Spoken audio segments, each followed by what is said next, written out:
옛날에 어느 작은 집에 3마리 아기 돼지와 엄마 돼지가 살았어요. 이제 집을 떠나 스스로 살아가는 방법을 배울 시간이 되었어요. 엄마는 아기 돼지들을 옆으로 불러 모았지요. 얘들아, 이제 세상 밖으로 나갈 때가 되었구나. 새로운 인생을 찾아가거라. 하지만 무슨 일이든 최선을 다해야 한다는 걸 잊지 않도록 하렴. 그게 살아가는데 유일한 최고의 방법이니까. 슬프지만 설레이는 마음으로 새 아기 돼지는 엄마에게 인사를 드리고 길을 떠났어요. 얼마 뒤 그들은 집을 지을 수 있는 작은 땅을 발견했지요.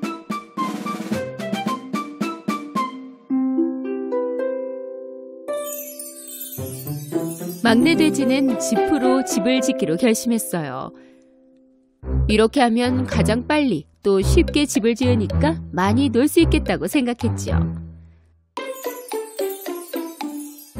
막내는 하루 만에 집을 다 지었어요. 그리고는 형들을 향해 소리쳤죠. 형아들, 나는 다 지었지롱. 첫째 아기 돼지가 그 집을 구경했어요. 좋아, 근데 이 집은 튼튼해 보이지 않는걸? 늑대가 오면 어떻게 해? 막내 아기 돼지는 형의 말에 귀를 기울이지 않았어요. 걱정 마, 그런 일은 없어. 그럼 왜 미리 말 안 해줬냐고 하기 없기다. 둘째 아기 돼지는 나무로 집을 짓기로 했어요. 숲에서 모은 나뭇가지를 이용해서 아늑한 집을 만들기로 결심했죠. 그의 집은 3일 만에 완성됐어요. 지프로 만든 막내의 집보다는 튼튼해 보였죠. 그때 첫째 아기 돼지가 집을 구경하러 왔어요. 사랑하는 동생아, 진짜 잘 만들었다. 근데 안전해 보이지는 않아. 늑대가 왔을 때 우리를 보호해줄 수 있을까? 둘째가 대답했어요. 걱정 마, 무척 안전하다고. 그래, 좋아. 그럼 원망 말아라. 두 아기 돼지가 새 집에서 즐거운 시간을 보내는 동안 첫째 아기 돼지는 끊임없이 일을 했어요. 왜냐면 바위와 벽돌로 집을 만들고 있었으니까요. 두 동생들은 큰형의 노력이 쓸모없다고 생각했어요. 그들은 즐거운 시간을 보냈죠.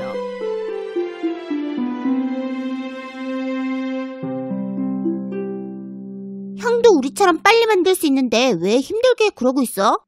형은 겁이 많잖아. 큰형은 두 동생들의 말에 신경 쓰지 않았어요. 그는 일주일 내내 일했고 벽돌과 바위로 된 집을 만들었어요. 다음날 배고픈 늑대가 그들의 집 근처에 도착했고 지프로 만든 집 앞에 섰어요. 막내 아기 돼지는 지프로 만든 집에서 쉬고 있었어요. 그때 늑대가 노크했어요.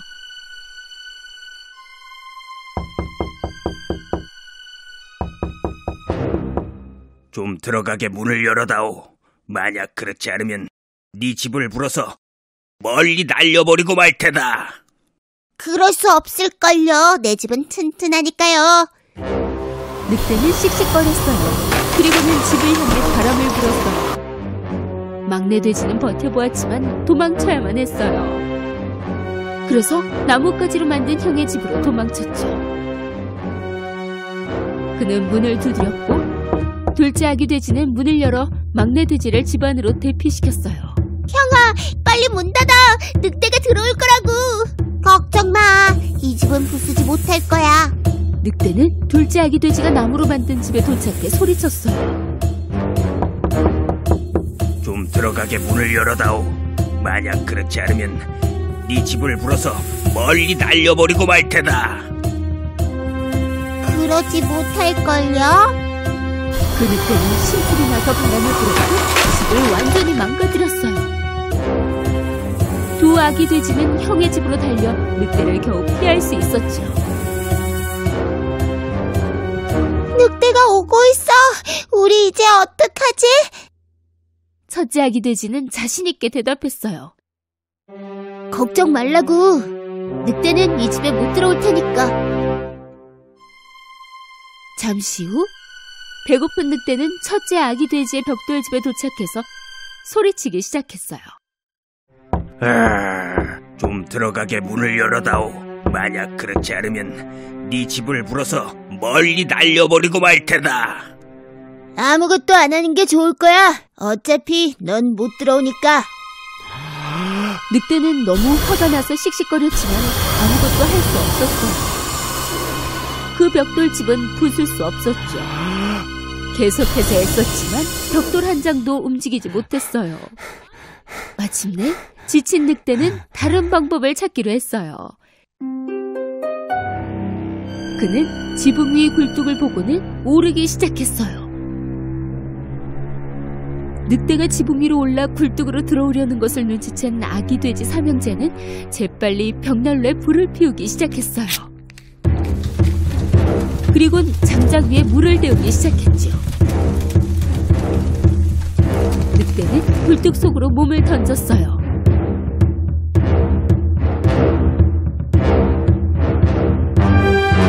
바로 그 뜨거운 물 속으로요.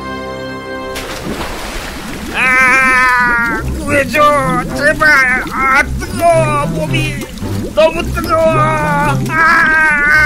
구해줘. 마침내 늑대를 물리친 아기 돼지 삼형제는 기뻐서 서로 부둥켜 안았어요. 다음 날 아기 돼지 삼형제는 엄마의 집에 가서 있었던 일들을 모두 말씀드렸어요. 막내 아기 돼지가 엄마 옆으로 왔어요. 엄마 말씀이 맞아요. 뭘 하든 최선을 다해야 한다는 말씀이요. 정말 열심히 한다면 그게 성공이라고요.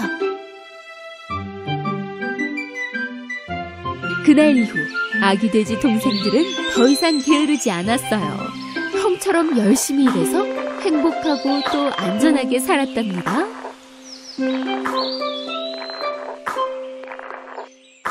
옛날에 늑대 가족들을 먹이기 위해 사냥을 나선 아빠 늑대가 있었어요. 숲속에서 그는 갑자기 어떤 소리를 들었어요. 주변을 둘러보니 덤불 사이로 아주 작은 아이가 한 명 있지 뭐예요. 이건 인간이잖아?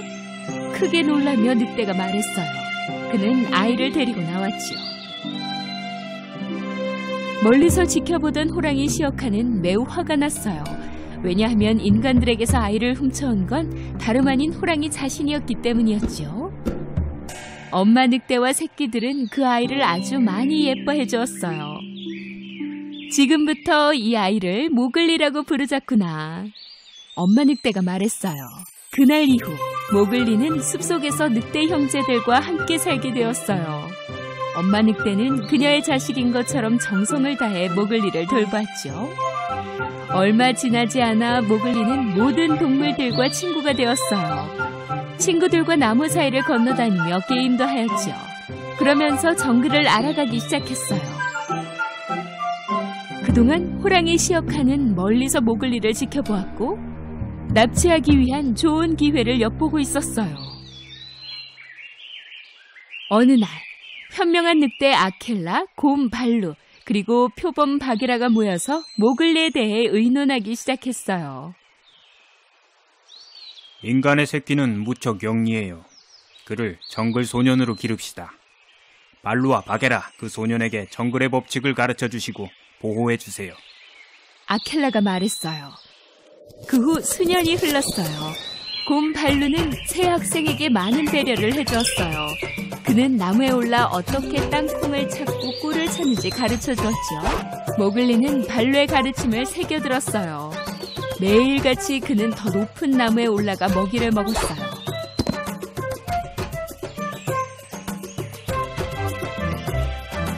발루는 또 정글의 소리를 이해하는 방법도 가르쳐 주었어요. 모글리를 무척 자랑스러워하면서요. 모글리는 달리기도 잘하고 수영에도 재주가 있었지요. 그리고 바게라는 인간이 설치해 놓은 덫을 알아보는 방법과 인간을 피하는 방법도 가르쳐 주었어요.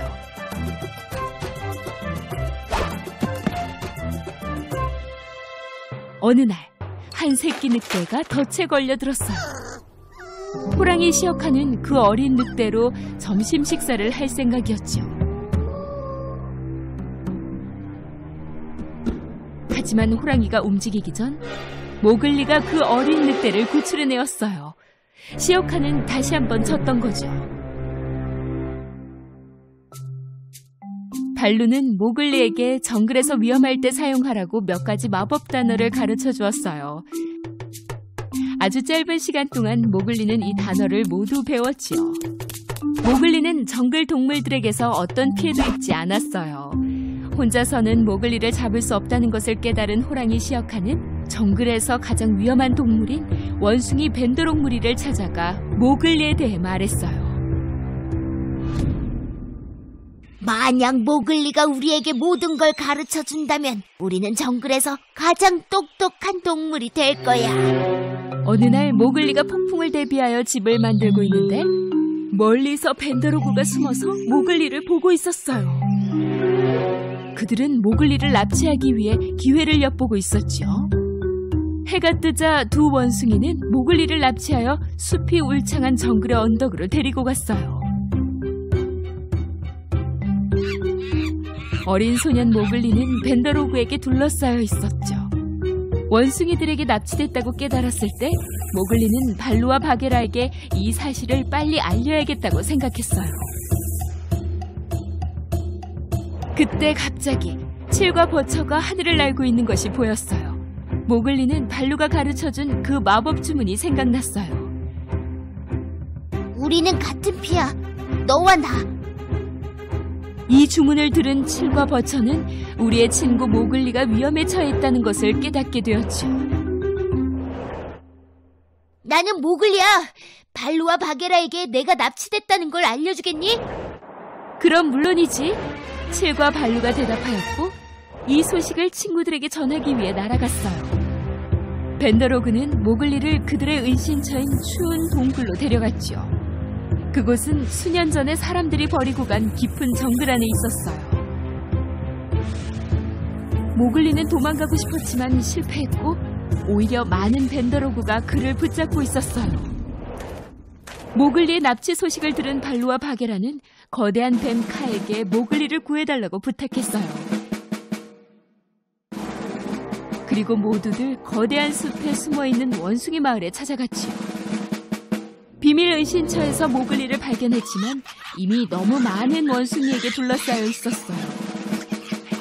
그들은 모글리를 데리고 나올 완벽한 기회가 오기를 기다렸어요. 그때 카가 말했어요. 바로 지금이야. 어서 가자. 바게라는 원숭이들을 잡으려 조용히 움직였어요. 그리고는 힘센 앞발로 모글리를 둘러싼 원숭이들을 공격했고 벤더로그는 무서워 도와달라고 소리치며 뛰어다녔어요. 그러다 바게라는 수많은 원숭이에게 포위당하고 말았어요. 몇 마리의 원숭이는 모글리를 데려다 방에 가두었어요. 그러나 모글리는 바게라가 계속 원숭이들과 싸우는 소리를 들을 수 있었어요. 그때 도시의 폐허 아래 물탱크가 떠올랐어요. 그는 원숭이들이 물을 아주 싫어한다는 것을 알고 있었죠. 바게라, 물속으로 뛰어들어! 바게라는 곧장 물속으로 뛰어들었어요. 발루도 원숭이들에게 공격당하고 있었죠. 발루는 그의 앞발로 벤더로그들을 공격하기 시작했어요. 그는 온 힘을 다해 공격했지만 벤더로그가 너무 많았기 때문에 혼자서는 감당할 수가 없었어요. 바게라는 물속에서 안타까운 마음으로 발루를 보고 있었지만 그렇다고 그를 도울 수 있는 건 아니었어요. 발루가 원숭이들과 싸울 무렵 갑자기 카가 나타났어요. 카의 거대한 꼬리로 원숭이들을 공격하자 원숭이들은 무서워서 멀리 달아났어요.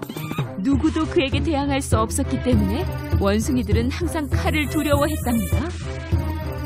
원숭이들이 모두 깊은 정글 속으로 도망갔고 발루는 마침내 자유를 얻었어요.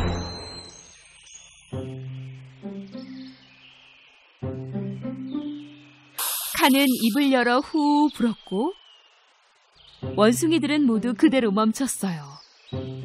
갑자기 그들의 목소리도 사라지고 조용해졌죠. 이 기회를 틈타 바게라는 물 밖으로 나왔어요. 탑에 납치되어 있던 모글리는 소리쳤어요. 나 여기 있어! 타워 안에! 카는 힘센 꼬리를 흔들며 탑의 벽을 허물기 시작했어요. 탑에서 빠져나온 모글리는 점프했고 발루는 그를 온 힘으로 안았어요. 괜찮니, 모글리? 그럼 당연하지. 그치만 너무 배고프고 피곤한걸? 네가 날 구했어, 발루. 진심으로 고마워. 모글리는 옆에 있는 칼을 보고 또 행복했어요. 빚을 좀 졌다. 고마워, 카. 모글리와 발루, 바게라는 카와 헤어지고 집으로 향했죠. 호랑이 시어카는 저렇게 대단한 우정을 가진 사람은 해치지 못한다는 걸 깨닫고 정글 깊은 곳으로 들어가 다시는 돌아오지 않았답니다. 오랜 시간이 지나고 모글리는 멋진 청년이 되었어요. 어느 날 그는 인간들이 사는 마을에 다다랐죠. 그런데 한 여자가 그를 바로 알아보지 뭐예요? 모글리는 바로 오래전에 호랑이에게 납치됐던 바로 그녀의 아들이었어요. 그녀는 모글 옆에 한 어린 남자아이를 두었지요. 모글리는 무척 놀랐어요. 그 어린 소녀는 바로 자신의 어릴 적 모습과 많이 닮아 있었기 때문이었죠. 모글리는 그 작은 소년이 동생이고 그 여인은 자신의 어머님을 알아보았어요. 발루, 바게라 그리고 카는 모두 그들을 보고 있었어요. 이제부터는 네 가족 옆에 살아, 모글리. 우리가 필요할 때마다 그 마법 주문을 외워. 넌 우리 형제야. 우리가 얼마나 너를 사랑하는지 잊지 마. 안녕, 모글리. 그의 친구들은 모글리와 작별 인사를 나누었어요. 후 모글리는 가족들과 아주 행복하게 살았어요. 하지만 자신을 길러준 소중한 정글 가족들도 잊지 않았답니다.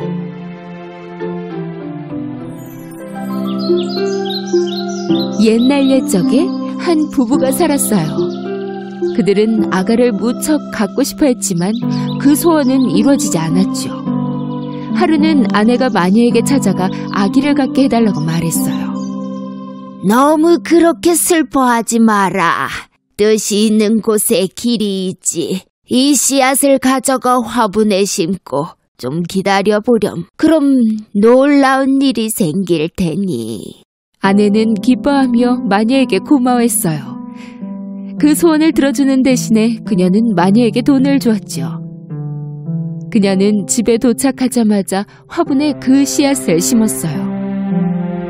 그리고는 엄청난 인내심으로 화분 옆을 지켰답니다. 얼마 뒤 큰 튤립이 피어나기 시작했어요.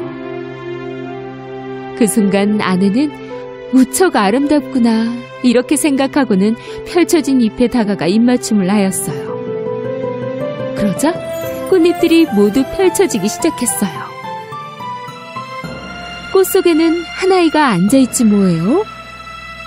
무척 당혹스러웠지만 그녀는 아주 작은 그 소녀를 손 위에 올려놓았어요.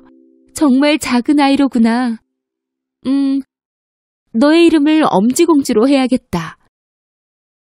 엄마는 호두 껍데기로 침대를 만들고 제비꽃잎으로는 매트리스, 장미꽃잎으로 담요를 만들어 주었어요.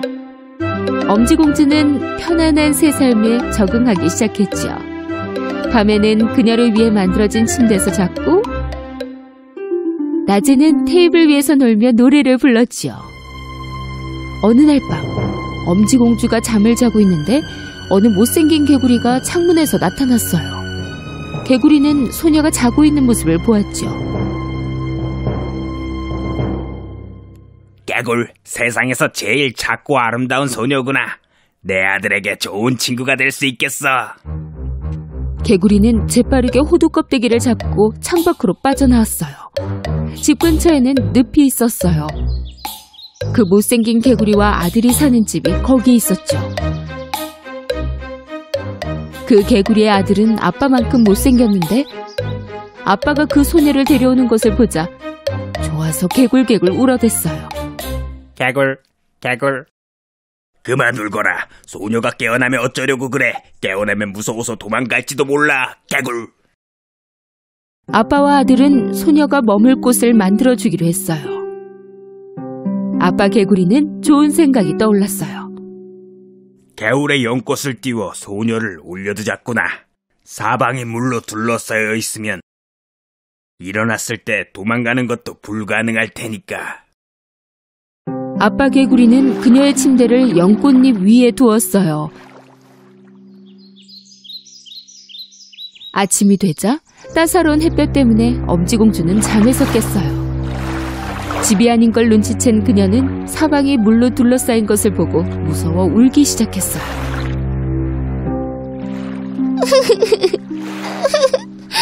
여기가 어디지? 아빠 개구리와 아들 개구리는 엄지공주에게 갔어요. 여기 네 새 친구가 있어. 내가 너를 위해 멋진 집을 새로 준비했단다. 늪의 아주 깊은 물속에 있지. 아빠와 아들은 호두 껍질로 만든 엄지공주의 침대를 들어 떠나보내고 나뭇잎 위에 그녀만 남겼어요. 그 순간 빨간 물고기들이 따라 수영하며 못생긴 개구리가 하는 말을 들었어요. 그들은 못생긴 개구리가 그렇게 아름다운 엄지공주에게 하는 행동을 참을 수가 없었어요. 걱정 말아라, 작은 소녀여. 우리가 구해줄 테니. 그들은 모두 함께 그녀가 앉아있는 연꽃잎의 줄기를 씹어서 끊어버렸어요. 이제 연꽃잎은 흘러가 물이 흐르는 바다 쪽으로 빠져나올 수 있었지요. 그녀를 위해 초록색 잎을 위한 길이 열렸고 모든 새들이 감탄했어요. 저렇게 아름답고 작은 소녀가 있다니. 그녀가 큰 왕풍뎅이를 지나치는데 그가 재빠르게 그녀를 구조해서 나무 위에 착지시켰어요. 나무 위에 있는 엄지공주는 너무 무서웠어요. 너는 무슨 벌레니? 그리고 나를 왜 데리고 온 거야? 나는 왕풍뎅이야. 너 같은 벌레는 처음 봐. 내 친구들이 너를 만나고 싶어 할 거야. 잠시 후 다른 모든 왕풍뎅이들은 엄지공주를 보기 위해 같은 나무에 둘러앉았어요.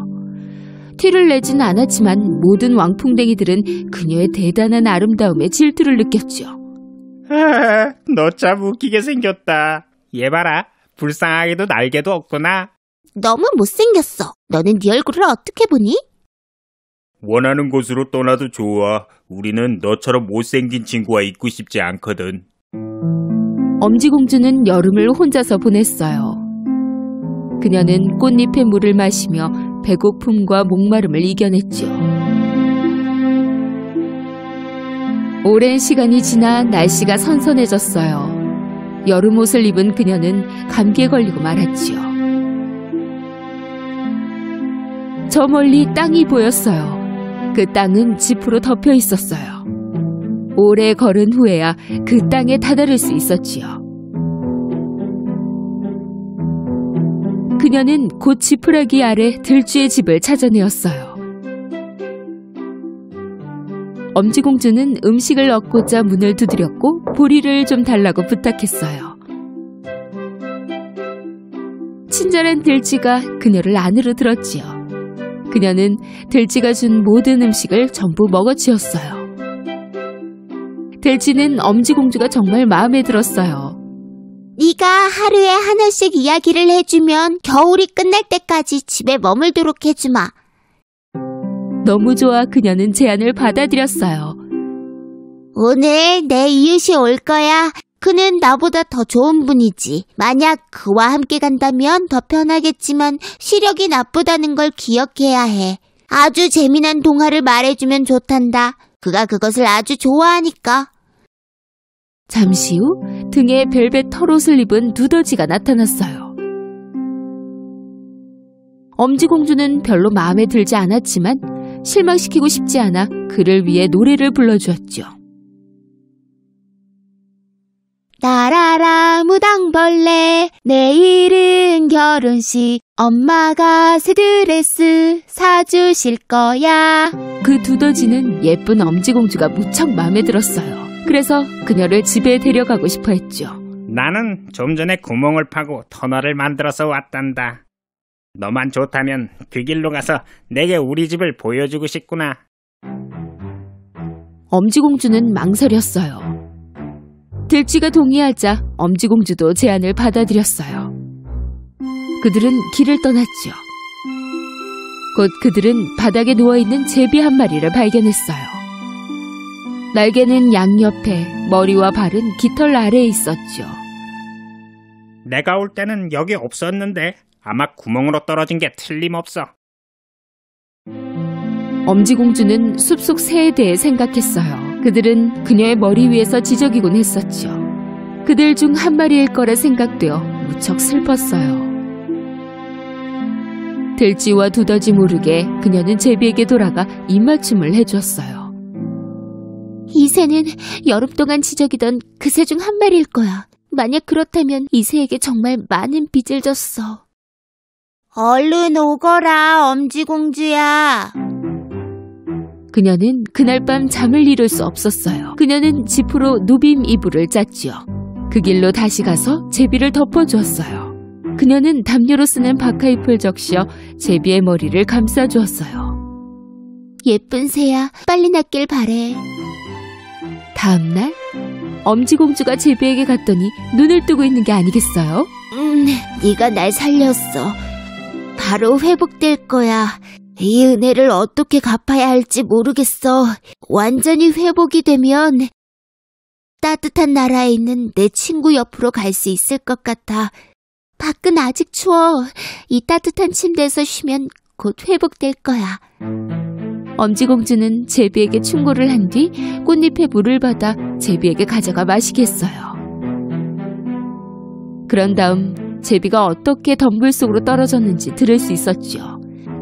상처를 입었기 때문에 친구들만큼 빨리 날 수 없었던 거예요. 쉽게 피곤해졌고 그러다 떨어진 거였어요. 마침내 봄이 오고 다시 한번 따뜻해지기 시작했어요. 그 제비는 이제 엄지공주와 헤어질 시간이라고 생각했지요. 나와 함께 숲으로 가고 싶니? 나도 가고 싶어. 그치만 내가 떠나면 들쥐가 무척 상심할 거야. 그렇다면 안녕, 엄지공주. 언젠가 다시 만날 수 있을 거야. 엄지공주는 눈물을 흘리며 제비가 날아가는 걸 지켜봤어요. 여름을 앞두고 엄지공주는 생각이 많아졌어요. 이제 여름이다. 벨벳 두더지가 너랑 결혼하고 싶어해. 엄지공주, 우리 아름다운 옷을 준비해야 해.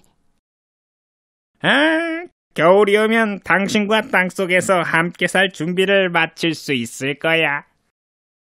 엄지공주는 춥고 어두운 땅속에서의 삶을 시작하기 전에 마지막으로 햇볕을 보기 위해 밖으로 나갔어요. 다시 들어가려 할 때 머리맡에서 새가 쥐저귀는 소리를 들었어요. 그녀가 고개를 들자 가장 사랑하는 제비가 머리 위에 있지 뭐예요?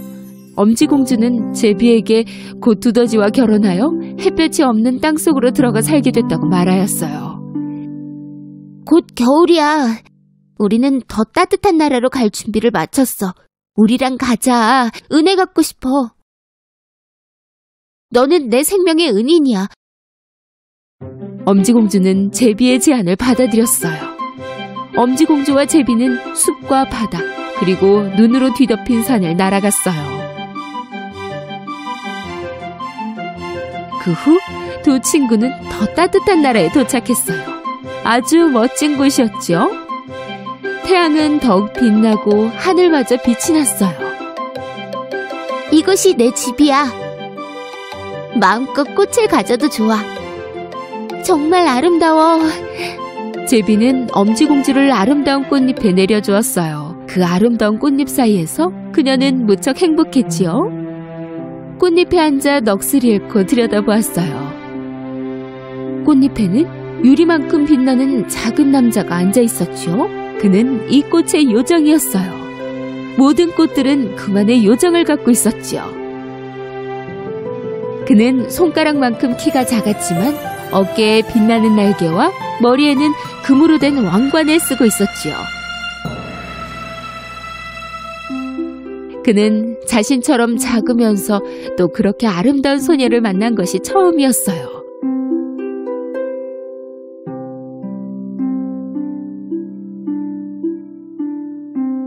네 이름은 뭐니, 소녀야?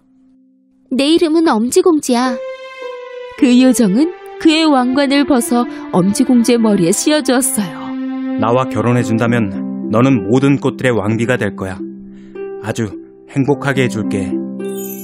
그렇게 어려운 시간을 헤쳐온 엄지공주는 이 아름다운 곳에서 너무 멋진 요정의 프로포즈를 받고 정말 행복했어요. 요정은 엄지공주의 손을 잡았어요. 그러자 엄지공주의 어깨에 두 날개가 생겼어요.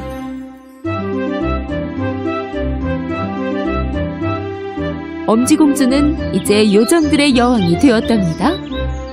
그들은 그렇게 오랫동안 행복하게 살았어요.